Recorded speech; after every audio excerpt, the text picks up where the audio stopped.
Hello अस्सलाम वालेकुम everybody. हम पढ़ रहे हैं स्ट्रक्चर ऑफ एटम। और स्ट्रक्चर ऑफ एटम जो है इस यूनिट में आज हम पढ़ेंगे dual nature of matter. Structure of atom वाला टॉपिक जो है इट्स एन इम्पॉर्टेंट टॉपिक। तो आज हम ड्यूअल नेचर ऑफ मैटर पढ़ते हैं। पिछले क्लास में हमने पढ़ा था dual nature of electromagnetic radiation. तो वहाँ पे हमने क्या देखा, ये जो EMR है इलेक्ट्रोमैग्नेटिक रेडिएशन, दो चीज़ें हैं। It possess both particle behaviour possess होने का मतलब क्या होता है, it possess momentum P and it possess wave nature as well. Wave nature होने का मतलब इसके पास एक वेव लेंथ भी होगी। This represents the particle nature momentum, it is equal to mass into velocity. यानी पार्टिकल नेचर कैरेक्टराइज होता है मोमेंटम से। जिस बॉडी के पास मोमेंटम होगा हम कहते हैं वो उसका नेचर पार्टिकल है, और जिस बॉडी के पास एक वेव लेंथ होगी हम कहेंगे that body is showing wave nature. तो इलेक्ट्रोमैग्नेटिक रेडिएशन के पास ये दोनों प्रॉपर्टीज पाई जाती है। उसके बाद जब ये टॉपिक आगे बढ़ता गया, एक साइंटिस्ट थे जिसका नाम था डिब्रॉय। तो डिब्रॉय ने क्या बोला कि अगर इलेक्ट्रोमैग्नेटिक रेडिएशंस ड्यूअल नेचर दिखाती हैं, यानी both matter as well as wave, तो जो मैटर है यानी पार्टिकल है, this should also show both the properties, ये बोथ बिहेवियर्स। कौन कौन सा behaviour, wave as well as particle. मैं रिपीट कर रहा हूं कि डिब्रॉय ने क्या बोला कि अगर इलेक्ट्रोमैग्नेटिक रेडिएशन, चूंकि आया था concept of electromagnetic radiation, it shows the dual nature. तो डिब्रॉय ने बोला अगर इलेक्ट्रोमैग्नेटिक रेडिएशन इस तरह का बिहेवियर दिखाएगी तो मैटर जो है, matter should also show the same behaviour. That means matter must possess a momentum P। What is momentum? Momentum is equal to mass into velocity. It is the behaviour of particle and matter should also possess wavelength lambda. तो this that means ये जो lambda है, this represents the wave character of particle and this wave character of matter is called है। जब matter में एक wave behaviour आ जाता है उस वेव को हम कहते हैं matter wave. We call that wave as matter wave. ठीक है, तो ये आइडिया देने के बाद डिब्रॉय ने क्या किया, he try to relate the momentum of particle and wavelength of particle in terms of an equation, a famous equation that is called as de-Broglie's equation. He gave the following equation: the wavelength of a particle, suppose this particle is here, this is matter, it is having some wave nature, it is having particle nature as well, that it is having wavelength, it is having momentum. He gave a relation to relate these two. He said that the wavelength is equal to h divided by p, और lambda is equal to p का अपना value दीजिए h divided by mass into velocity. This is called as de Broglie's equation। एक famous equation है और एक important equation है जो यूजुअली पूछी जाती है। इस पे कॉम्पिटिटिव एग्जाम्स में भी आपसे क्वेश्चन पूछा जाएगा, इसमें बोर्ड एग्जाम में भी आप पे क्वेश्चन पूछा जाएगा। अब h जो है, h is the Planck's constant, जिसका वैल्यू हम कई बार रिपीट कर चुके हैं, 6.62 समथिंग। हम इसको सिंपली 6.62 करके लिखेंगे। 10 raised power -34 joule second. 6.6 into 10 raised power -34 joule second इसका वैल्यू है। Mass is the mass of particle जो वहां पे इन डिस्कशन होगा, and v is the velocity of that particle जो वहां पे डिस्कशन होगा। This is the de Broglie's equation. कुछ वक्त गुजरने के बाद this de Broglie's idea, this was confirmed. जो de Broglie ने आइडिया दिया था किस चीज का, कि मैटर जो है it possess both wave as well as particle nature, it was confirmed in the behavior of electrons. Electrons were observed to show the diffraction phenomena. These are also observed to show the interference. कौन? Electrons. Electrons को देखा गया ये diffraction भी दिखाता है interference भी दिखाते हैं। एक्चुअली हमारा जो इलेक्ट्रॉन माइक्रोस्कोप होता है वो इलेक्ट्रॉन की इन्हीं प्रॉपर्टीज पे डिपेंड है, यानी इनकी इन्हीं प्रॉपर्टीज पे बेस्ड है, diffraction and interference. Now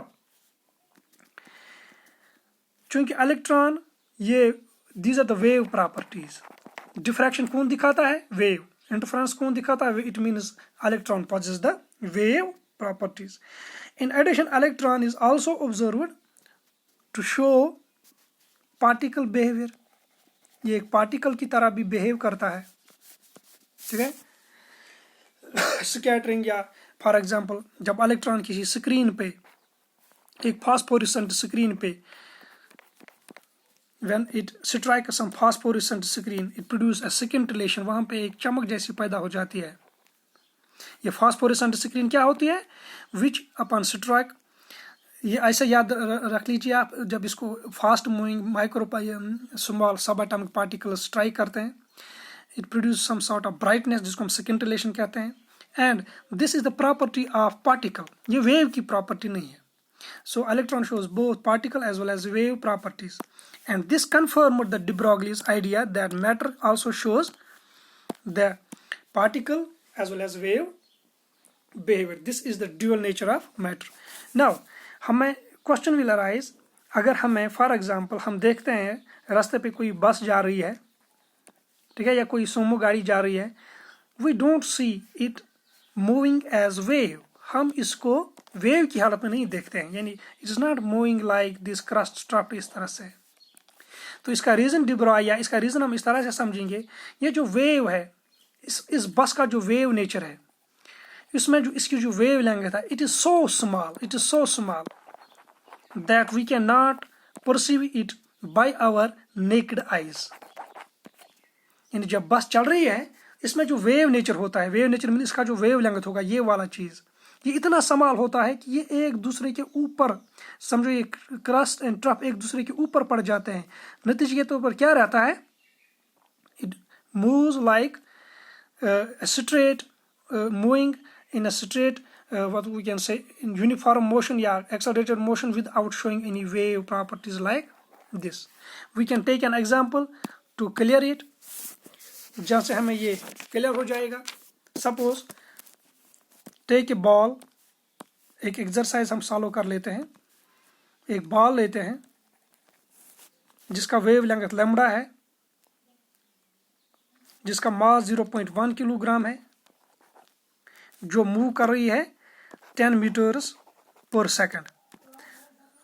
calculate the value of lambda, इस वैल्यू का लैम्बडा का वैल्यू कैलकुलेट करेंगे।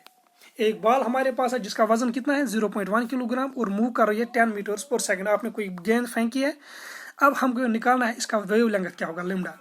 Lambda will be equal to h divide by mv equal to 6.6 into 10 raised power minus 34 divide by 0.1 into 10। 0.1 into 10 is equal to 1, that इसकी wave length जो होगी 6.6 into 10 raised power minus 34 meters. 10 raised power minus 34 meters. 10 raised power minus 34 meters is that small quantity that we cannot perceive even under microscope. तो आंख से कैसे देखेंगे? That means इसके पास एक वेव लेंथ है, बॉल के पास एक वेव लेंथ है, लेकिन इतनी छोटी है we could not perceive that wave length. So in case of macroscopic objects, यानी बड़े ऑब्जेक्ट्स जो होते हैं मैक्रोस्कोपिक, जो हम अपनी आंखों से देख पा रहे हैं अच्छी तरह से, उनमें भी ये अप्लाई होता है, but it is not perceive, इनकी वेव लेंथ जो we can not perceive by our naked eye. इसके बरअक्स हम एग्जांपल लेते हैं इलेक्ट्रॉन का। An electron is moving with same velocity as ball, जो हमने अभी देखा 10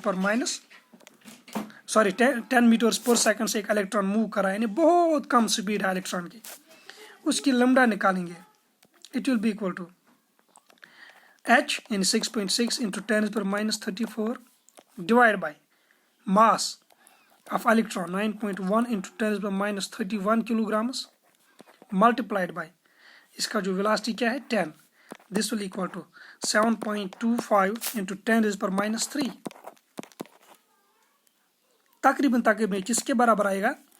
we can have this is 0.07 millimeters, या 0.07 सेंटीमीटर्स। यानी एक वैल्यू आप कंपेयर कीजिए बॉल की वेवलेंथ का और इलेक्ट्रॉन का। बॉल की जो वेवलेंथ है 10⁻34 और इलेक्ट्रॉन की वेवलेंथ कितनी, इट इज अ परसीवेबल, इसको हम परसीव कर सकते हैं easily under microscope. That means this microscopic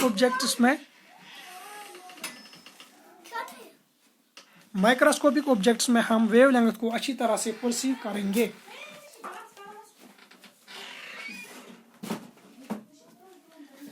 and microscopic objects में भी ये अप्लाई होगा, लेकिन the wavelength is so small that we can not perceive it.